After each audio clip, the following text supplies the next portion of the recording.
सच्चिदानंद रूपाय विश्वोत्पत्त्यादिहेतवे तापत्रय विनाशाय श्रीकृष्णाय वयं नमः।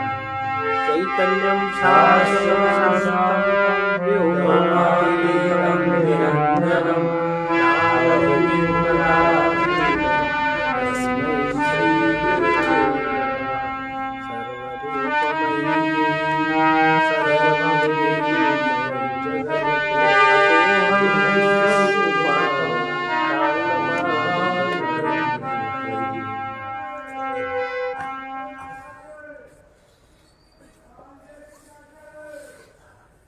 ये जो कुछ भी चराचर द्वैत है सब मन का दृश्य है। जागृत अवस्था का भी और स्वप्न अवस्था का भी सब मन की मान्यता है। ये सत्य नहीं है। मन की मान्यता माने जैसे रस्सी में सांप की मान्यता, जिसका सत्य से कुछ भी लेना देना नहीं है। क्योंकि मन का जो अमनी भाव है, मन जब अमनी भाव को प्राप्त हो जाता है, संकल्प शून्य स्थिति को प्राप्त हो जाता है, तब द्वैत की उपलब्धि नहीं होती, तब अद्वैत ही रहता है। इसमें संदेह नहीं कि स्वप्न अवस्था में अद्वैत मन ही द्वैत रूप से भासने लगता है। मन तो एक है और स्वप्न में उसी का भास फैला हो जाता है। इसी प्रकार जागृत काल में भी निसंदेह अद्वैत मन ही द्वैत रूप से भासता है। मन की तो संकल्पना है, और मन की जहाँ संकल्पना नहीं है वहाँ ना आप पे कोई राग का प्रभाव है, न द्वेष का प्रभाव है, न अच्छा है न बुरा है, न चाह है न चाह है। अद्वैत है वहाँ। आपका मन केवल वहाँ शांत है, प्रसन्न है, अपने आप में है, जहाँ पर मन की चाह के संबंध का पदार्थ से संबंध नहीं है। वहाँ ये जो कुछ भी चराचर द्वैत है सब मन का दृश्य है। क्योंकि मन का जो अमनी भाव है, मन जब संकल्प शून्य हो जाता है तब द्वैत की उपलब्धि नहीं रहती, तब अद्वैत स्थिर हो जाता है। जैसे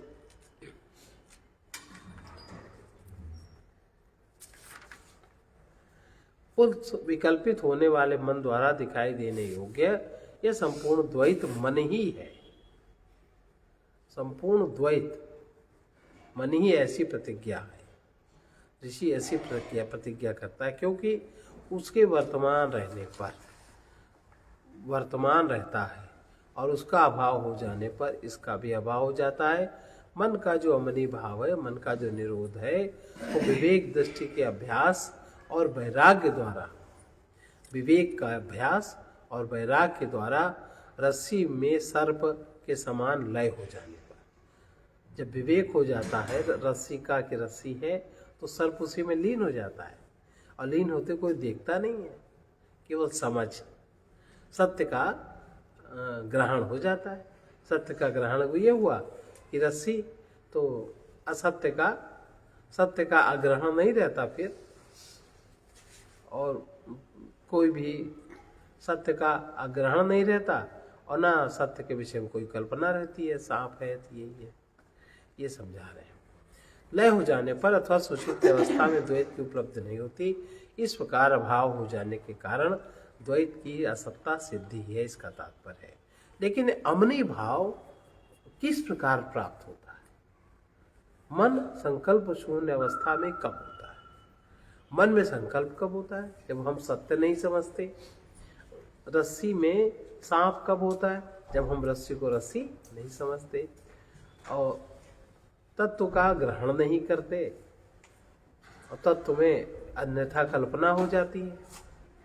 तो जिस समय आत्म सत्य की उपलब्धि, सत्य का ग्रहण, जिस समय सत्य का ग्रहण हो जाता है, उस समय फिर मन संकल्प करता ही नहीं। रस्सी टेढ़ी मेढ़ी पड़ी होगी तब ये भ्रम होगा, कैसे रस्सी में भ्रम नहीं, चाहे जैसी पड़ी हो, जहां रस्सी का स्पष्ट बोध आपको नहीं हुआ, स्पष्ट रूप से आप न समझ पाए, वही हो जाता है भ्रम। मान लो रस्सी काली है, मान लो काली है, नॉर्मल है तो भी भ्रम होता है। तो ये जो जिस समय सत्य का ग्रहण हो जाता है, आत्म सत्य की उपलब्धि आत्म सत्य की जानकारी बुद्धि में हो जाती है, उस समय मन की क्रिया संकल्प करना बंद हो जाता है। और जब मन का संकल्प नहीं रहता तो वहां अद्वैत बोध जागृत हो जाता है, तब वो मन अमनी भाव को प्राप्त होता है। उस अवस्था में ग्राही का अभाव हो जाने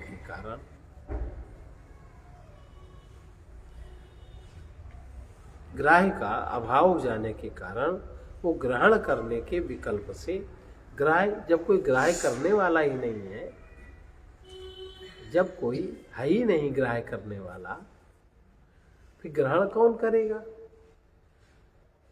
हमें जरूरत ही नहीं है कि हम इसको ऐसे करें, तो फिर हम इसको काहे बिछाएंगे? जब ग्राह्य का अभाव हो गया, फिर के कारण ग्रहण करने का विकल्प भी समाप्त हो जाता है। जैसे कि घट आदि वाणी के आरंभ होने वाला सारा विकार, वाणी में जितने भी मिट्टी के घड़े, मिट्टी के पात्र हैं, इनमें जो सारा विकार क्या है? नाम मात्र का है। भाई वो कह रहे सुराही है, वो कह रहे घड़ा है, कह रहे प्लेट है, कोई कह रहा है। नाम मात्र का विकार है, उसके अलावा कोई विकार नहीं, वरना तो सब मिट्टी। मृतिका ही सत्य है। इस श्रुति के अनुसार मृतिका के समान आत्मा ही सत्य है। इस आत्म सत्य का शास्त्र और आचार्य के उपदेश के अनंतर जब बोध जागृत हो जाता है, तब आत्म सत्यानुबोध उत्पन्न होता है। उसके कारण संकल्प योग्य वस्तु का अभाव, कि कोई भी वस्तु ऐसी नहीं है जिसको हम संकल्प करके प्राप्त करें। मतलब हमसे ज्यादा अधिक महत्वपूर्ण जगत में कुछ भी नहीं, हमें महत्वपूर्ण है। तो जब ऐसा दिखता है, तब दाह्य वस्तु, जिस प्रकार से दाह्य वस्तु का अभाव हो जाने पर अग्नि के दाहकत्व का भी अभाव हो जाता है। दाह्य वस्तु माने जब लकड़ी आदि नहीं है, तो अग्नि की दाहकता काहे प्रकट होगी? अग्नि खत्म नहीं होगी, लेकिन अग्नि की दाहकता तभी प्रकट होगी जब दाह करने योग्य वस्तु रहेगी। जिस समय चित्त संकल्प नहीं करता, उस समय वो अमनस्कता अर्थात अमनी भाव को प्राप्त हो जाता है, और ग्राह्य वस्तु का अभाव हो जाने से वो मन अग्रह अर्थात ग्राह्य वस्तु माने जो वस्तु ग्रहण की जाए उसका अभाव हो जाता है। ग्रहण विकल्पना से मन रहित हो जाता, फिर मन कुछ भी ग्रहण नहीं करता। वो है संकल्प शून्य स्थिति। अब तो जब ये स्तर हो जाए, आत्मज्ञान किसे होता है? यदि यह संपूर्ण द्वैत सत्य है, तो प्रकृत सत्य आत्म तत्व का ज्ञान किसे होता है? जब जो भी दिखता है सब द्वैत असत्य है, सर्प से संबंधित जितनी भी कल्पना है सब असत्य है, तो फिर रस्सी का ज्ञान किसको होगा? लेकिन वह सब तो ऐसे नहीं है। जो भी सर्प की पहले कल्पना असत्य है, और फिर सर्प से संबंधित जितना भी फैलाव हो गया सब असत्य है। तो फिर रस्सी सत्य है, ये कहाँ होगा,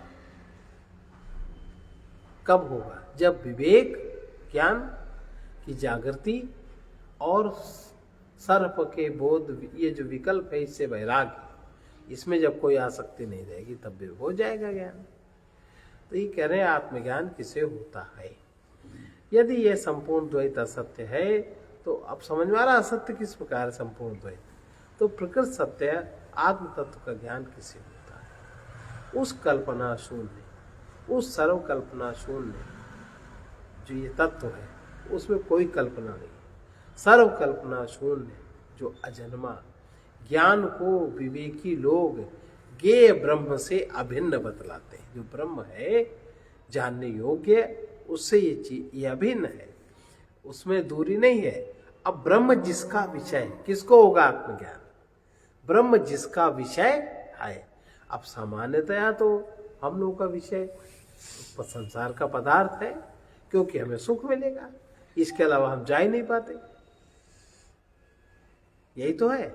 लेकिन अब जिसने अपने जीवन में उद्देश्य बना लिया कि हमें ब्रह्म की प्राप्ति करनी है किसी भी प्रकार से हो, तो ब्रह्म जिसका विषय है वो ज्ञान, ब्रह्म का ज्ञान अजन्मा, वो उत्पन्न नहीं होता, वो नित्य है, वो है ही।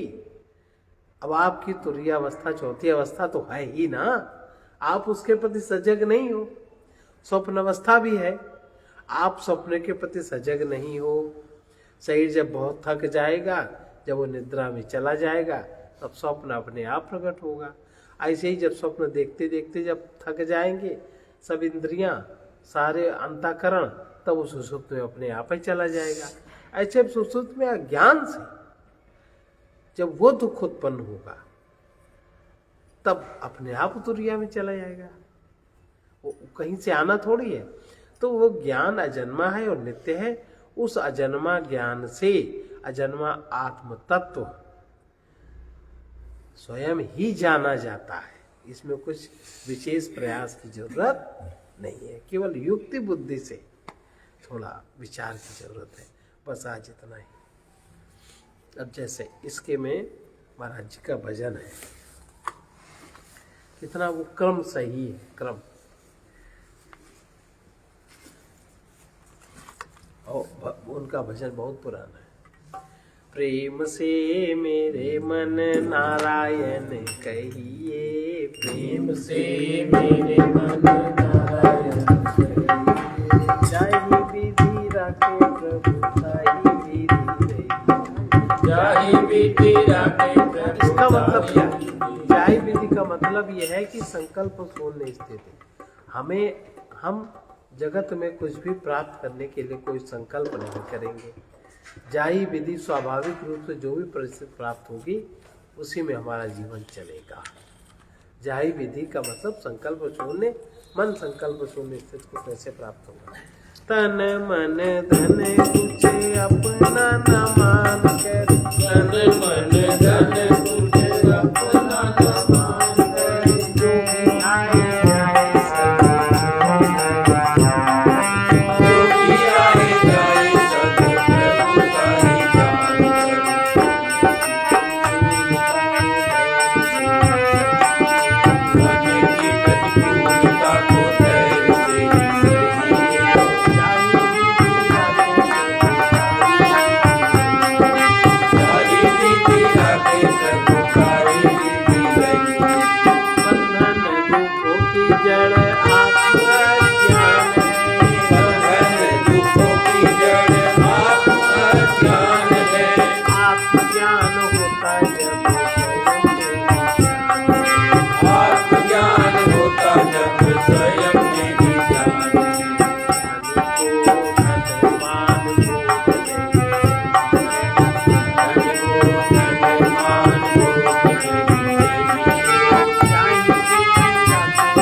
प्रभु माने समर्थ, समर्थ माने आत्मा, मेरे हैं, मैं प्रभु का हूँ। ये आस्था, आस्था माने इसमें बुद्धि ठहर जाए। बुद्धि में ये ज्ञान जागृत होने के लिए बुद्धि ठहर जाए। यह आस्था पूरी तरह से दृढ़ हो जाने पर कर्तापने का अहंकार मिट जाता है। विधान में से जो भी हो रहा है सब मंगलमय है, हमें प्रभु के प्रेमी होकर रहना है। अब ये जो इतना अभी तक मन का मनी भाव और ये सब जो हम लोग सुन पढ़ रहे हैं सब इसके अंतर्गत आ जाता है। सर्वे भवन्तु सुखिनः, सर्वे सन्तु निरामयाः, सर्वे भद्राणि पश्यन्तु मा कश्चित् दुःखभाग् भवेत्। कृष्णाय वासुदेवाय हरये परमात्मने नाशाय गोविन्दाय नमो। असतो मा सद्गमः तमसो मा ज्योतिर्गमः उग्रवीर महाविष्णु, उग्रवीर महाविष्णु ज्वलन्तं सर्वतोमुखं, ज्वलन्तं सर्वतोमुखं नृसिंहं भीषणं भद्रं मृत्युर्नमाम्यहम्। ॐ ह्रौं जूं सः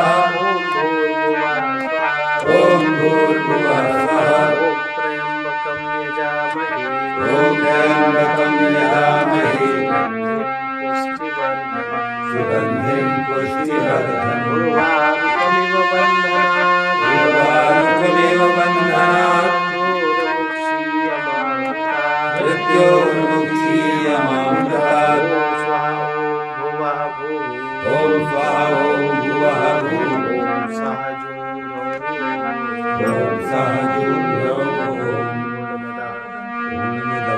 पूर्णात् पूर्णमुदच्यते पूर्णस्य पूर्णमादाय